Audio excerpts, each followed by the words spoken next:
तो फिल्म की शुरुआत में हमें दिखाया जाता है कि बिली अपने दोस्तों के साथ अपना एक साइंस प्रोजेक्ट करने के लिए एक जगह पे आई होती है। वो अपने कैमरे में खुद को रिकॉर्ड करती है ताकि अगर उनका प्रोजेक्ट सही हुआ तो लोग उनकी बात पर विश्वास करें।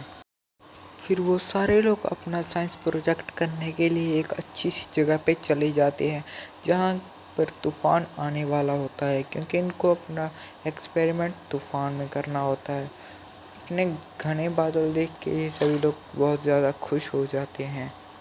फिर जैसे ही ये लोग अपनी जगह पे जाके अपना साइंस प्रोजेक्ट शुरू करते हैं तो वो देखते हैं कि उनका साइंस प्रोजेक्ट शुरू तो हो गया है बट वो काम नहीं कर रहा।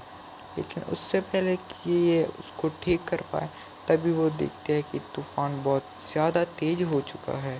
और तूफान इतना तेज़ था कि बिली के दो दोस्तों की मौत हो जाती है और बिली के तीसरा दोस्त भी मारा जाता है। उसके बाद वहाँ पे बिली अकेली जिंदा बचती है।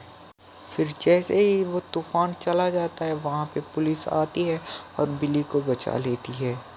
फिर अगले सीन में दिखाया जाता है कि बिली एक बड़ी बिजनेसमैन बन चुकी है और वो पहले वाली सारी बातें भूल चुकी है।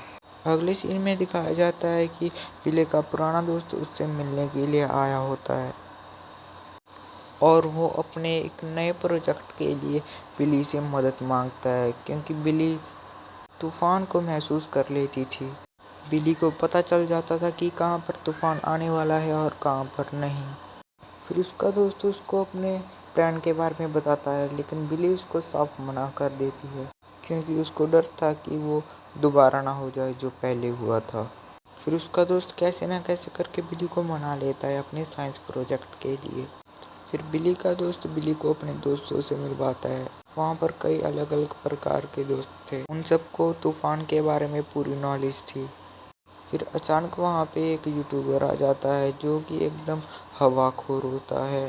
वो भी तूफान की लाइव स्ट्रीम करता है पर वो एकदम चंकी होता है। उसको खतरे वाली चीज़ें करना पसंद होता है और उसको देख के बिली का दोस्त कहता है कि तुम इससे जितना दूर रहेगी उतना अच्छा है।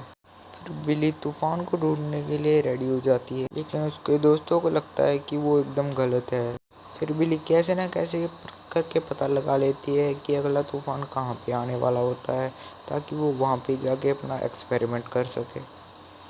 फिर वहाँ पे पहुँचने के बाद प्लान के हिसाब से जो भी उनका प्लान था वो उस हिसाब से वो सब करते हैं और वो तीनों तरफ एक मशीन लगा देते हैं। उनकी टीम ने वहाँ पे 3 टावर्स लगाने होते हैं।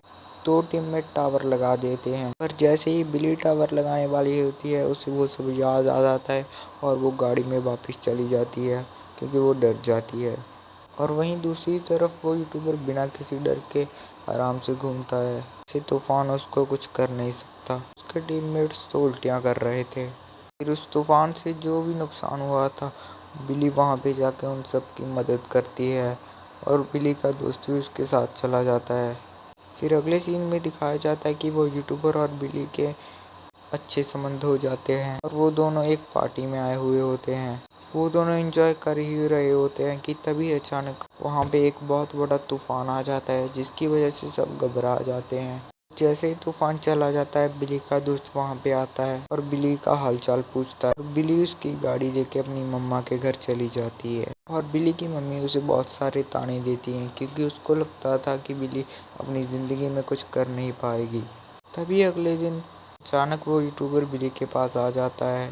बिली के पूछने पर वो कहता है कि उसके एक साथी ने उसकी लोकेशन उसे बता दी है और फिर वो बिली और उसकी मम्मी के साथ लंच पर बैठा होता हुआ है। बिली और वो यूट्यूबर दोनों एक साथ एक नया तूफान का प्रोजेक्ट शुरू कर देते हैं जिसमें वो दोनों एक साथ होंगे। उसकी मम्मी इसके लिए मान जाती है। फिर जैसे ही वो तूफान में अपना एक्सपेरिमेंट को करने जाते हैं वो देखते हैं कि उनका एक्सपेरिमेंट हो तो चुका था पर आधी तरह से, पूरी तरह से वो तूफान को नहीं भगा पाए थे और वो इसके लिए खुश थे कि उन्होंने इसे आधा कंप्लीट कर लिया है। और यहीं पर मूवी ख़त्म हो जाती है। अगर आपको ऐसी ही मूवी एक्सप्लेनेशन चाहिए तो मेरे चैनल को सब्सक्राइब करके बेल वाले आइकन को ऑल पे सेट कर लेना। मिलते हैं आपको नई वीडियो में।